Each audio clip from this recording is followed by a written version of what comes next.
ভারতীয় team champions ট্রফির সূচনা করবে বাংলাদেশের বিপক্ষে এবং এই ম্যাচ খেলা হবে 20 ফেব্রুয়ারি বৃহস্পতিবার ভারতীয় সময় অনুযায়ী 2:30 এবং এই ম্যাচ খেলা হবে দুবাই ক্রিকেট স্টেডিয়ামে। ভারত ও বাংলাদেশের এই ম্যাচে ভারত ও বাংলাদেশের প্লেইং ইলেভেন কিরকম হবে এবং দুবাইয়ের পিচ কিরকম থাকবে এবং আবহাওয়া কন্ডিশন কেমন থাকবে সবই আপনারা এই ভিডিওতে জানতে পারবেন। হাই হ্যালো নমস্কার, আপনাদের সকলকে স্বাগত। আর আপনারা দেখছেন sports India and more. Champions ট্রফির জন্য দুবাইয়ে দুটি নতুন পিচ ব্যবহার করা হবে। দুবাইয়ের পিচ রিপোর্ট অনুযায়ী এখানে পেস বোলাররা বাউন্স ও সুইং দুটোই পাবে, কিন্তু স্পিন বোলাররা সেরকম একটা সুবিধা করতে পারবে না। যদি কুয়াশা পড়ে তাহলে দ্বিতীয় ইনিংসে বল করা খুবই মুশকিল হতে পারে। দুবাইয়ের আবহাওয়া রিপোর্ট অনুযায়ী ভারত ও বাংলাদেশের ম্যাচের দিন আকাশ আংশিক মেঘলা হতে পারে এবং সামান্য বৃষ্টি হওয়ার সম্ভাবনাও রয়েছে।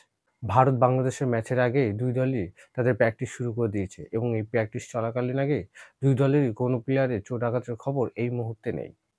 ভারত বাংলাদেশ ম্যাচে ভারত বাংলাদেশের বিপক্ষে যে সম্ভাব্য একাদশ খেলাতে পারে সেই সম্ভাব্য একাদশ হলো শুভমন গিল, রোহিত শর্মা, বিরাট কোহলি, শ্রেয়াস আয়ার, কেএল রাহুল, হার্দিক পান্ডিয়া, অক্ষর পটেল, রবীন্দ্র জাদেজা, মোহাম্মদ শামি, হর্ষিত রানা ও বরুণ চক্রবর্তী।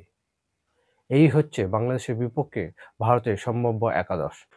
বাংলাদেশ টিম ভারতের বিপক্ষে যে সম্ভাব্য একাদশ খেলাতে পারে সেই সম্ভাব্য একাদশ হলো তানজিদ হাসান, সৌম্য সরকার, নাজমুল হোসেন শান্ত, তৌহিদ হৃদয়, মুশফিকুর রহিম বা জাকের আলী, মেহেদী হাসান মিরাজ, মেহমুদুল্লাহ, রিশাদ হোসেন, তাসকিন আহমেদ, তানজিম হাসান সাকিব ও মুস্তাফিজুর রহমান।